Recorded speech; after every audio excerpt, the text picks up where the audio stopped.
before I introduce my esteemed panel, I want to thank Jasper for the support of the Town Hall Academy. Here's another reason to choose Jasper. It's their commitment to continuous improvement, their investment in research and development, product updates, and remanufacturing processes means Jasper provides the perfect product. I had a tour through the plant this past spring, and it's just amazing to see how they do what they do. It's good stuff. Well, welcome everyone. I see a repeat from last week. Mr. John Bridgewater is with us. Thanks for coming on 2 times in a row. Meet John Bridgewater from Wright's Service in San Leandro, California. Nice to have you here, John. Thanks. Glad and to be here. Peter Rudloff from Pete's Garage in Newark, Delaware. Hello, Pete. Always a pleasure. Thank you, sir. And Matt Skundrich from Mobile Diagnostics and Programming in St. Cloud, Florida. Hey, Matt. Hey, thanks for having me. Oh, no problem, man. Well, so here's how this whole thing started. Pete writes an article for Auto Inc. magazine. I read it. I saved it. And then Matt Skundrich writes this rant, everybody, in Facebook. And it goes on for pages and pages and pages. And I said, ooh, Pete and Matt. And then, of course, John said, hey, I'm all on this thing. And so I know we're going to have an incredibly lively discussion on 10 reasons for buying technicians' tools, and I'm sure there's going to be a whole lot more than 10 things. But Pete, in your article, the key, one of the key, your first pointer was, well, this is tradition, so this is what we have to keep doing. Yeah, and a lot of traditions are based on ill thinking, basically. So you've got this tradition of the technician supplies their tools in order for them to come to work, and the shop owner just supplies a roof, right? Well, this is the only trade really that's expected of anybody. You don't go into any electrical, plumbing, those kind of trades. Your carpenters, they don't show up with a tool belt. They get handed a tool belt when they show up every morning to work. Their employers supply them the tools they need to do their job. And for some reason, somehow auto mechanics got tricked a long time ago into thinking they need to invest tens of thousands of dollars into having the tools in order for them to do their job. And it's really just backwards thinking. And it not only does it hurt the technician, but it hurts the shop owner ultimately, because somebody's got to pay for those tools. And even though it looks like it's the technician that's paying for the tools, it's the shop owner that's ultimately paying. Because the shop owner's got to pay the kind of wage, so the tech will have some money to invest. And I would love to be around, Matt, I would love to be around the kitchen table when that tool bill has to be paid either weekly or monthly, and the wife says, you really needed that $500 tool? No, you should see it when the Consult 3 Plus scanner showed up on the door, and she's like, how much was that box? I'm like, you don't want to know. I mean, it was like $7,000, and I was like, I have to have this. But wait a minute. Now I know you have your own company, Matt, but is this before that? Well, okay, I didn't buy the Consult before that, but I bought a J-Box before that, and it was $3,000 for the Bosch MasterTech VCI at the time, because it came with some software. Because at the time, the shop didn't have an updated scanner, and I got sick of watching work go away, and I said, forget it. If I'm going to make $10, I'd rather make $10 and spend the money on the tool, because eventually, if I leave, the tool's mine. I can make money with it forever. Thank God for the tool companies, and this is no disrespect at all, because they're still going to sell a ton of tools, and they're still going to invent some great tools and give us problem-solving, devices to make our lives easier. But what's the interest rate on that? I don't remember. I mean, there's a factor, Pete, right? Absolutely. A lot of times you're talking 10, 15, maybe 30% interest on top of the tools that you buy. And even when you get a deal where the tool truck guy will say, well, I'll hold it on the tool truck account for you, and you just pay me $25 or $50 a week or something, you're paying a super premium for a tool, which builds in that that interest into the cost of the tool, so that he's making additional money on the tool.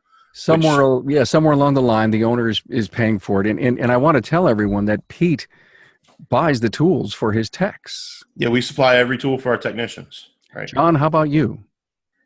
I'm not there yet, but I'm working on it. Right now, I've got a crew who has everything needed, and I don't see any changes coming.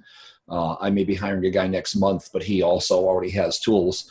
My bigger thing is in California, we're required to pay double minimum wage. that's what kills me right now. Our minimum wage is 12. So, 24, that's not so bad. But what happens when we get to 15? I got to pay entry tech $30 an hour, and that's not going to happen. And so you will maybe, John, figure out that there is a line that you're going to cross in the next, say you hire an entry-level tech, and that person doesn't have the kind of tools. Will that be the decision that says, okay, I'm investing? Yes, absolutely. If I need an entry-level person who I want to grow, there's a whole topic into itself too, is growing our techs, because we're not going to be able to start hiring journey techs anymore. But yes, absolutely. When I hire an entry-level tech, I will be providing his tools. That's a great question, Matt. Let me ask this to you. He said the word journey tech. Matt, let's assume that you are at that level, and I know you are. And say, for example, you go to a shop, you've got this huge investment, and they say, don't worry, Matt, you leave your tools at home. We have our stuff. And you say, whoa, wait a minute. These are mine. These are my children. Is that a factor? It's funny you bring this up. I was looking at applying at the Toyota dealership near me, and they provide the toolboxes, the ratchets, sockets, everything. And I was like, how do you guys live with this? Like, I like my things. I know where they are because they had to be organized because there was an A crew, a B crew that worked. And I'm like, this would drive me nuts if you couldn't organize things. And I actually turned the job down because of that. I'm like, it ain't worth it to me. Interesting, fellas. I mean, think about that. Here it is that, you guys are pro buying tools, but the tech himself. So maybe the point, Pete, how did you get that transition to happen? By kind of forcing it. So I realized what was right and what was wrong, and kind of made the hard decision. It sounds like maybe that Toyota dealership has done the same thing. And certainly there are going to be some technicians that say, hey, I've already gotten, hornswoggled into doing this great big purchase of tools. And I really strongly suspect that if Matt had gotten this opportunity at the Toyota dealership when he was first starting out, it would have been the greatest experience ever, versus now once you've already spent the $60,000, Carm, you don't think about it, right? The payments are done. You own all your tools. So it's the pain is over at that point in time. So the established guys, certainly it's not going to impact them as much, right? But it's the younger guys coming in to get that opportunity. I think it's a difference between being able to get into the automotive trade and not being able to be in the automotive trade. And the value of this discussion is really about our future. Sure. It really is. And even though some shops have made that giant leap like you have, Pete, and John, you're thinking hard about it. And Matt, you're the guy that we can pull that from. You're the tool geek who likes and wants and loves his stuff and wouldn't give up to use anyone else's. But yet, Matt, if you owned your own shop, how would you approach this? I don't know. I've had discussions with this all week with my buddies. I don't know if I'd necessarily provide ratchets and sockets. My brother works at Disney doing construction. He has to provide a tool belt, hammer, some basic stuff. So he's got some skin in the game to pay attention and be respectful of tools, because if you've never bought that $150 Snap-on ratchet, you don't appreciate it as much. But I would provide a lot of things. Like the example is a GM water pump socket. Why does every tech have one in his toolbox? It's not necessary. Like, there's no way you're doing 10 GM water pumps in one day unless you're at a dealer. And at that case, then it's a different story altogether. And you'll have a factory supplied tool in that case. Yes. Yeah. Right. So I just don't see the need to buy every tool, but I see the need to buy a lot of tools. And I think there is definitely a line drawn, if you want to say, that says shops must supply the following. And a scanner, programming devices should be it. Big ticket items should not fall on the burden of techs, which is what's happening today, and why I think Pete's correct. The industry is not gaining new, smarter techs. We've kind of kept this bad rap, and we're going to keep keeping it that way. No, we're gonna change it. I'm confident there's a movement afoot, and it may only be going inches at a time. But I think we're going to change. I mean, I'm prejudiced, I guess, or no, maybe I'm too close to this thing. Is that I continue to interview such great shop owners, and when I hear the things that they're working on, I'm saying, wow, this is all so good. And I guess there is a reality out there that there is a bunch that isn't so good, and maybe the part of what we're doing here today is to get one of those shop owners out there to say, maybe I should pay attention to this. Let's go back to that specialty tool thing. Pete, I guess you find out there's something new. Do the guys come to you and says, hey, Pete, we need to get this, and there's a couple of choices. Which one should we get?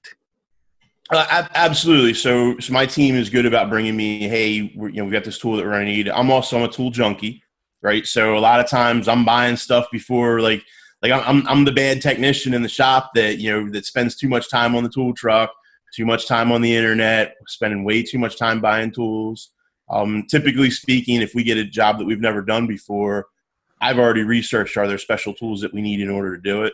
And I've already got them coming in so that we know we're going to have the tools to do the job. But when my guys and girls need tools, they say, hey, this is what we need. What can we do? I evaluate it from a business standpoint, and is their request reasonable, or if they're being wasteful. I don't let them waste shop resources, but I'm also fortunate that I don't have a team that wants to waste our resources. They respect it and they appreciate it, and they take care of it. So yeah, we don't have, every technician doesn't have a GM water pump socket. Every technician doesn't have a Honda, balancer pulley holder. Those are tools that we don't need every single day. Mm-hmm. And so we have all those. We have this great, huge toolbox that has all those specialty tools into it.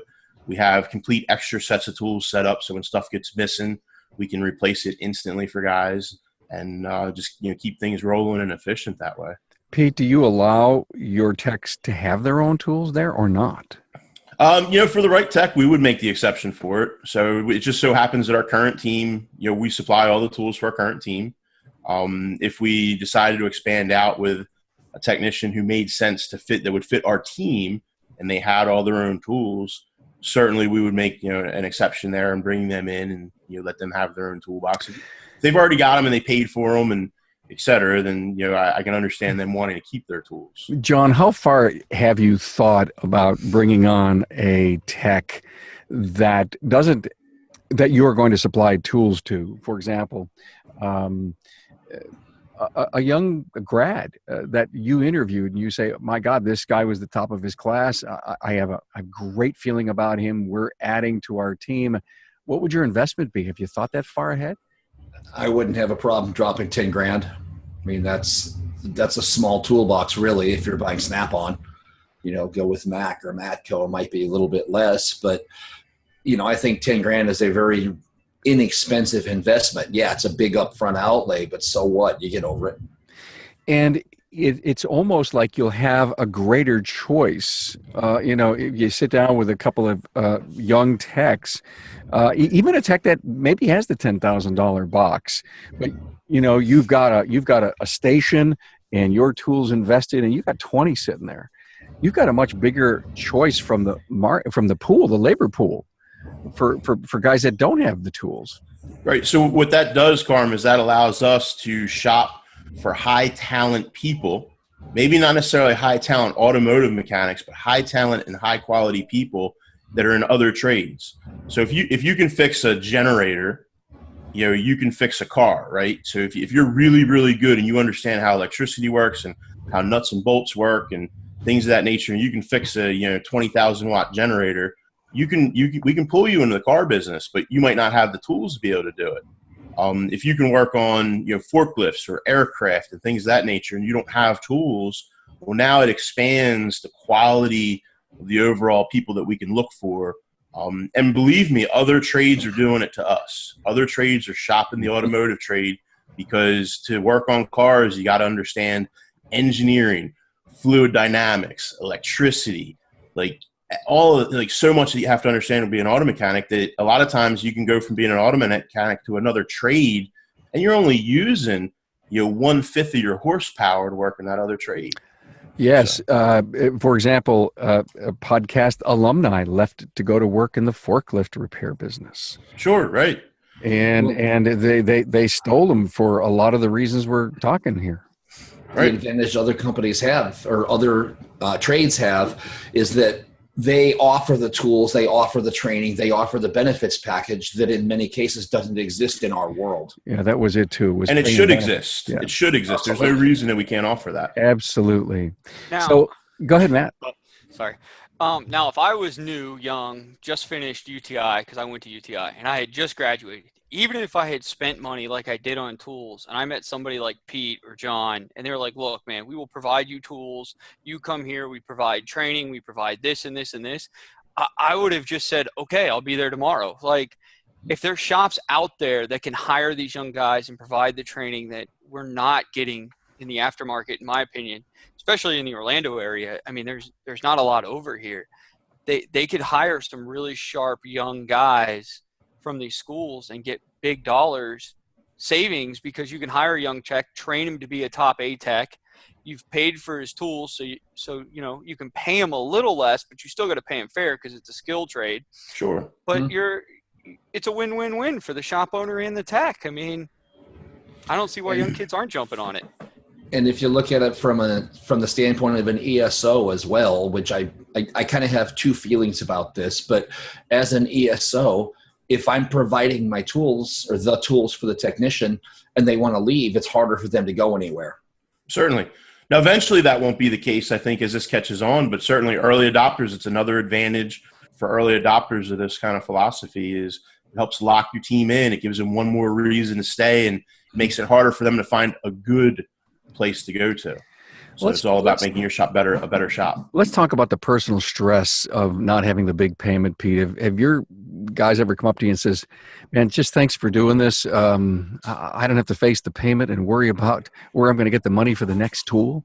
So my current team are people that I pulled from outside of the automotive trade, and they don't have really good perspective of what it's like to have to make that payment on a regular basis.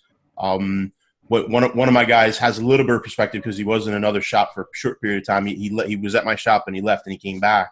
And while he was gone, he had to buy some tools, and it was kind of a shell shock thing for him. He had some figuring out to do in that regard. It's one of those deals where they appreciate it for sure. And I'm not sure my team has as much appreciation as somebody that's had to do it would. Slight savings in labor costs.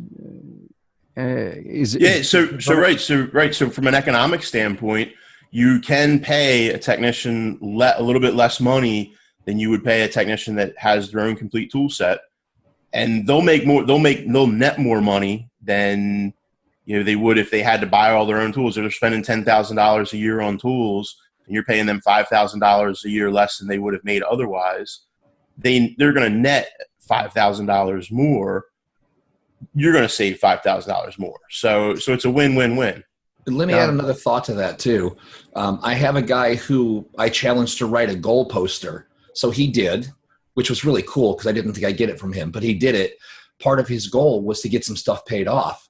So he paid off the tool truck and managed to buy himself a motorcycle, brand new Harley.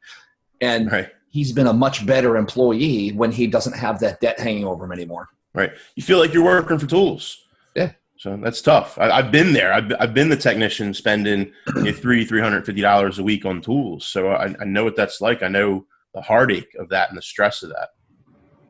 Let's talk about efficiency. Is there going to be a higher degree of efficiency because you have that locked down cabinet, the process, the right tool in the right place at the right time, because that's your driver, your driving force? You guys want to handle that one, or? I worked at one shop for a little bit. It's probably the best shop I ever worked at. He very much reminded me of Pete. If you needed a specialty tool, he had it. I mean, we did BMWs to Lamborghinis, cars I'd never worked on. And matter of fact, my first job was a clutch in a Maserati coupe. I'll never forget. It was a nightmare job. But he had all the special tools for it. And I would say the biggest problem I had, not knowing where the specialty tools were or what to look for, because eventually the little plastic case that tells you there's the GM water pump socket, or hey, this is the part number for the Ford Mercury Mariner 3-liter to pull that pulley off to do the water pump, it's gone. So I wasted a lot of time in the tool room being young and inexperienced because the guys were like twice my age working there and they'd all been there 20 plus years. They knew what this stuff was. So if I didn't go and ask like, hey, is this tool? Because it kind of looks like the picture, but I'm not 100%. There was times where I'd waste an hour looking in the tool room. So I'd say it could go both ways. So we actually have a system for that, Matt. We categorize all of our special tools, and then we have special like all of our drawers are numbered and our shelves are numbered in such a way that that tool lives in this particular spot. So there's a master sheet that you can flip through and go, all right, this tool lives, and we number one, we own this tool, right? It's somewhere here in the shop, and this is its location in the shop of where it's supposed to live. We're sometimes it migrates, but typically it's where it's supposed to be. So, and for us, the organization is a work in progress. So having a specialty tool because you're going into a new platform or there's a new specialty tool out, really probably builds loyalty from the team because you're willing to invest in it so that you can pay the guy to do his job. Well, and specialty tools are a great way to segue into becoming a shop that supplies all the tools, Carm. So it's a good place to start. Most shops are at least going to start with, we're going to supply a scan tool, maybe 10 scan tools, maybe a scope, maybe, multimeters. Like you start adding those things in, and then eventually next thing you know, well, why not just supply the ratchet and the sockets and the wrenches? Mm-hmm. We've done supplied everything else. So this next little bit is the easy part. Mm-hmm. Got it. Hey, thanks, guys. One moment, please. Thanks, Jasper, for supporting the show. A family keeps their vehicle. Did you know an average of 11, 12 years? Where's the first place to turn when the drivetrain fails? Why, Jasper, of course. A vehicle is a major purchase. It should be trusted to a 100% associate-owned company for quality, remanufactured products. Hey, guys, I'm going to say 2 words, side work. Matt, your rant on Facebook was all over that. So how do you feel about that? I am all against side work. And it's funny because it's not that I haven't done it. And I mean, come on, what tech hasn't? You know what I mean? But the people I do it for, they're close family, friends. I don't charge them. They don't pay me. The only thing I ever ask is for parts, and that's it. But I just see so many problems in the industry over side work. In my business now, diagnosing cars for shops that, the guys can't diagnose. I'm like, these are the people going out and doing side work.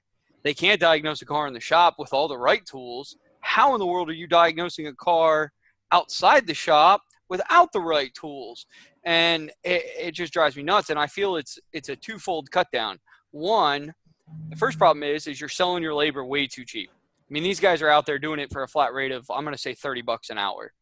A good shop is at $90 an hour, I'm going to say today on average, easy. So John's going higher. That's right. And I mean, if you ask Pete, Pete's going to do the same. Okay, well, my area, Yes. it's $90. So, so $90 an hour, that guy's out there doing it for 30. Well, what's that doing? That's devaluing our market and our skilled labor and what it really costs to run a business. The next thing is if you're willing to sell your soul for $30 an hour, why are you ever going to get a pay raise at the shop? The shop owner is just going to raise the rate and keep the money because you were okay with $30 an hour at home. I mean, you're cutting yourself. You're devaluing what you know, your skill, your knowledge. People don't really look at this as a business perspective. I'm learning that your knowledge, time, and skill is worth X amount of dollars. Then your ability to do it is worth something else. Then how fast you do it is the final step in that. And we seem to just sell ourselves for book time cheap because, we need the money to pay the tool bill, which is bad. And is that why the side work continues, or is it just to have some cash in the pocket? It's both. I mean, I never did a lot of side work. I'm a budgeter. My wife's a big budgeter. She tells me all the time I got a budget. Even my tools today, when I want to buy something, I budget it. And I might have, like I do now, I have a couple of payments I make on things because my OEM scanners are very expensive, but it's budgeted. And that money is there, and I don't exceed my budgeted amount. But I can't imagine some of these guys' stresses of having that big tool bill, and then they're working for a low wage because the shop doesn't want to pay them. Well, the shop could afford to pay you if you sent all your side work there. Mm-hmm. I mean, that's it. It's I just, got it. And then there's another big thing called live within your budget. Yeah. And frankly, there's so many Americans that aren't. And, Depending on where you live, though, that can be very difficult. but you're absolutely right. Cost of living, needs and wants it's terrible financial. The learning curve. It's today, nobody's going to school to learn how to do a checkbook. So And the tool truck makes it so easy, right? They have this credit card mentality of, Yeah. whatever you need, no problem. We'll push your credit line up. You're approved, right? No problem. You're approved. We got you that extra credit. You just got to figure out a way to sell your soul and pay for it. true. Wow. So let me ask you guys a question. What percentage of the techs in our industry do you believe are doing side work? Most. Yeah, I would think a lot do. Yeah. Most 80, 90%. 75 minimum. Yeah. Okay. 75 minimum. My take on side workers that the guys, whether they need the money or not, they're going to do it because it's a skill they have and they have the time and it puts extra money in their pockets. So it doesn't matter if they make $5,000 an hour working for me, they're still going to do side work because it's something they know how to do. Right. I have a friend who's an electrician. I have a circuit that's out. Good friend. Hey, can you help me? I mean, that's always gonna go on, isn't it? Sure. And I don't The necessarily buddy network. Yeah, and he doesn't have to have, the big box of tools, if you will. He just needs 4 or 5 tools probably to solve my problem to do a brake job today. You don't need to have that $10,000 toolbox. You need to have the $500 toolbox. Or And $50 toolbox. my big rant on side work isn't the guy who helps his buddy out. Like I like to help a lot of single moms in the area. They're usually struggling. Kind of makes me excited to help somebody. And I don't get to turn wrenches very much anymore. It's just diagnostics. So, but an occasional brake job, I'm all for it, But at the same token, I don't schedule it every weekend. When I'm talking about side work, what I'm defining as side work is that's that guy that comes home on Friday, there's 6 cars in the driveway. He works till 2 a.m. Saturday morning, 4 more cars, 5 more cars in the driveway. Sunday, 4 or 5 more cars. Then he goes work all week. I'm like, how do you care for your kids, your wife, your family? I mean, this brings a whole nother debate about, why the divorce rate's so high, because nobody spends time with each other anymore. I mean, I love having my weekend with my 2-year-old and 4-month-old son.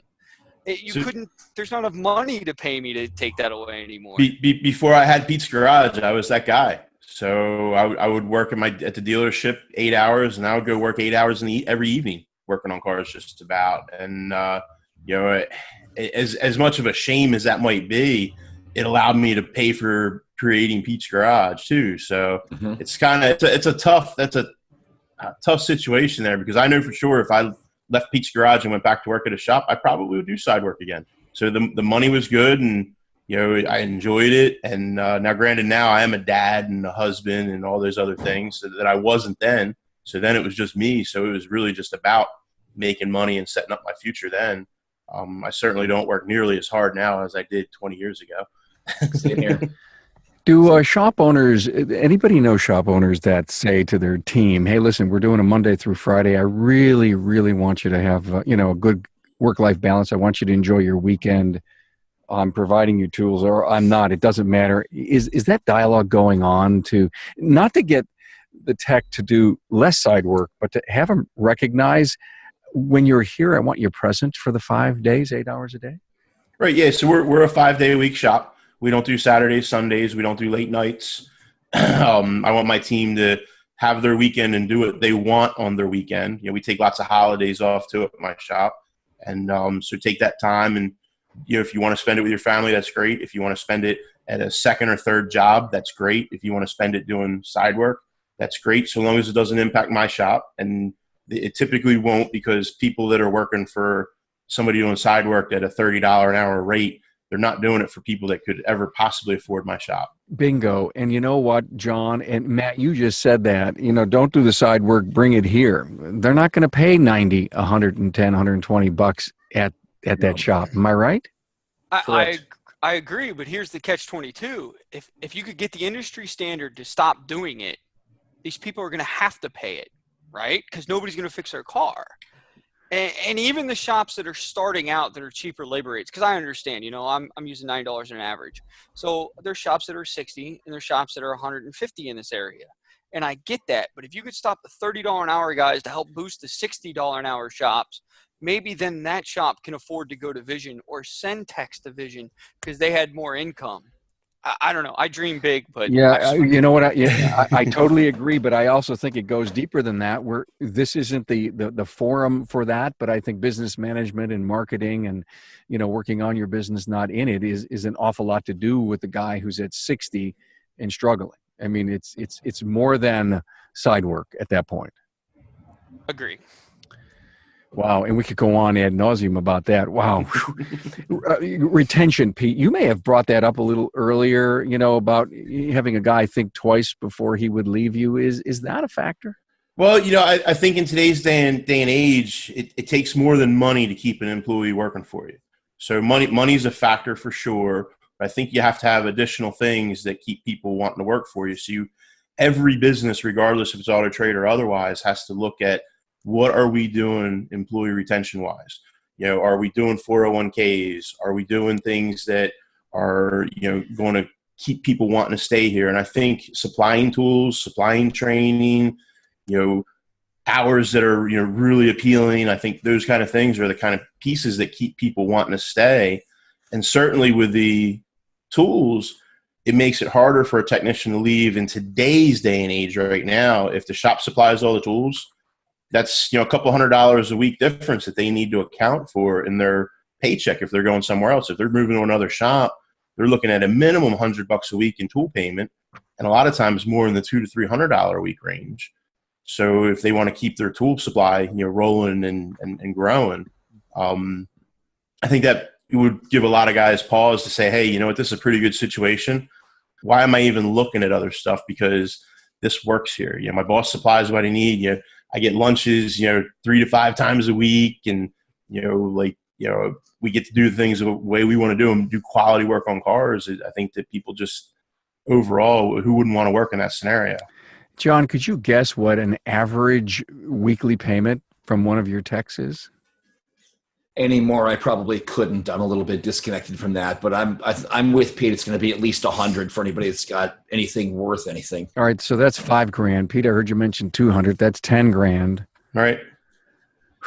Wow. A year, right? A year. There you go. Yeah. Right. So a year. So that starts really adding up. You're talking in a 5-year span, tech's spending $50,000 a year on tools. Mortgage, property taxes, car payments. So right. So a lot of times. Groceries. Yeah, a lot of times a technician spends more on tools than they spend for any of their other bills that they're working with.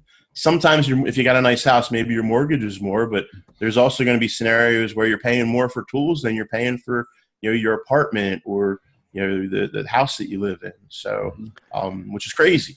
Do the wives really know what that payment is? Yes.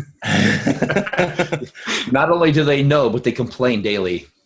So this is a funny aside related to this. I had a technician buddy of mine that I worked with 20 some years ago at a Jeep dealership. And he used to have his tool payments that he owed to the tool company, not to the tool truck guy, the tool company payments mailed to the dealership that he worked at so that his wife wouldn't know. And one day she stopped by, right? Yeah, right. So you see where this is going. One day she stopped by and saw this big giant toolbox that was 2 weeks old. And she went as off on him as you could possibly imagine, yelling, screaming, making a big scene about it. It was on an $8,000 toolbox. And cool as a cucumber, he sat and he looked at her when she was done yelling, and he said, "It's a loaner toolbox." Right? Oh, man. My jaw hit the floor. I couldn't believe it. And she said, "It's a what?" He said, "Well, it's a loaner toolbox." And she said, "Well, what are you talking about?" He said, "Well, I damaged one of the drawers on my toolbox, so I had to send it out and get it fixed." And she ate it up. So here we are now on top of all the tool bills. We're lying to our spouses about that kind of stuff. But he sold it to her, and then 2 weeks later, he told her that the toolbox was not fixable and he had to get another toolbox. and That's she ate it bad up. as a drug habit. Right? Yeah, it is really. Yeah, it's crazy. So if I hadn't watched it happen, I wouldn't have believed it. Wow. And he learned how to lie from Michael Corleone. Yeah. Yeah. That's funny. I was married approximately 3 weeks. I was working at a tire store, believe it or not, as their lead tech. And the Snap-on guy had come by one day, and he had a toolbox, brand new. And I'd been looking at buying a new toolbox, and he hadn't locked it. And the drawers all came open. They were all dented. So, of course, it was a huge discount. So I went home that night, made my wife a nice dinner, and I said, hey, I really would like to buy this toolbox. And she looked at me and said, how much is it? And I said, it's $5,000, triple bank Snap-on, you know? I said, it's just what it costs. And she goes, all right, I want to see it. If I'm going to spend $5,000 of our money, I want to see what we're buying. And so the next week, the Snap-on guy, we met at the Wawa. He showed her the box, what it was, showed her retail cost. And she's like, well, is this in our budget? And we had a logical conversation about it. I mean, there was no denying it. And so I did. I ended up buying the box. I was quite surprised my wife let me. I'm still in to this day. But, I mean, it's funny you mentioned that because I literally would walk my wife through what tools cost, what it is. And then when, and she'd be like, I can't believe you can afford this on what they're paying you. And I'm like, you have to make it work. So it was what it was. Guys, did you just hear what he just said? You have to make it work, right? Yeah. No, did you hear? Me and the wife are partners in this stuff. Oh, yeah. I mean, is that 1% of the industry, right? It's probably less than 1%. Yeah. Wait, listen, 3 weeks I was married. 3 weeks. Oh my man. God. Well, right. I understand. I wanted to keep things happy. So you wanted to stay married. Yeah. Yes. I got it. You probably paid for your wedding. That's probably why. Anyway, hey, thank you. Listen, I think we have really done justice to the subject, and we could go on and on. But I love the fact that we covered so much ground in about 38 minutes. So finally, when a car's engine or transmission fails, it's not the end of the road. A remanufactured drivetrain product from Jasper Engines and Transmissions will give your customer's car a new lease on life. Thank you, Jasper. Guys, let's end this. I want to give you all the last word. We're here to talk about 10 reasons, and we covered a whole lot more than that, for buying technicians' tools today. Pete Rudloff from Pete's Garage in Newark, Delaware. John Bridgewater, Wright Service in San Leandro, California. And my Facebook buddy, Matt Skundrich from Mobile Skundrich. Sorry, Matt. From Mobile Diagnostics and Programming in St. Cloud, Florida. Guys, loyalty. Let's cover loyalty once again. By buying tools, are we going to create a more loyal tech to the business? John, I'll let you go first. I think we will have some loyalty, but that's not going to be all of it. It's going to be the whole package. It's going to be tools, lunches, dinners. One of the things we did a couple of weeks ago was went out for dinner after a good month. The guys appreciated that a lot more than all the monetary stuff I do for them. So, yeah, the tools are a part of it, but it really is going to be everything you put together. Got it. Thanks. Matthew. I'm with John on this. I think if the shop's already doing the other stuff and you throw tools on top of it, that tech's never going to leave. I mean, if you can give them a good reason to stay, they're going to stay and they're never going to leave. And if they stay, you're just going to make more money off them in the long run as a shop owner, because they're going to be loyal. They're going to stay with you. You're going to know what tickets to assign to what person. From a business standpoint, I think it's kind of a no-brainer. Thank you, Peter. Thank you so much for bringing this subject to us. And thanks for anchoring, man. Always. Your last word. But you know what? My last word is kind of twofold. My first message is going to be to the technicians that are out there that are buying your own tools. Eventually, hopefully, that's going to change for you, and you'll get in a situation where you find, the right shop that values you better and buys tools for you, supplies your tools, and doesn't expect to break your back, financially and physically. We expect a lot out of our technicians, so it's a rough trade in that regard. But those of you that are buying your tools, get them paid off, man. Start learning how to pay cash for those tools so that you'll make better decisions overall. And for the shop owners that aren't buying tools for your technicians, start thinking about it. You're going to attract better people. You're going to attract more loyal people. And economically, you're going to save money. The numbers don't lie. Economically, it's what's best for your shop. So in the best interest of your shop, supplying tools is got to be a high priority. And Pete, can I add something to that? I want to Yeah. bookend that about the future technicians that are coming out. And if we're going to recruit them into the industry, which we have to, the science, technology, engineering, and math kids that are coming out of all the trade schools, it'd be cool to sit down in an open house at a college saying, you know, you don't need that investment to come to work for me. That's Right, not going to absolutely. be a draw. Absolutely, right. That's So- got to be something that'll attract the top talent. The So, top talent. Well, hey guys, thanks so much. Appreciate it. Town Hall Academy, another great subject, another great week. Appreciate it. Enjoy your always weekend. great job, Carm. Thanks. Good talking with you guys. Thanks, guys. Beautiful job, guys. Thanks. Thanks.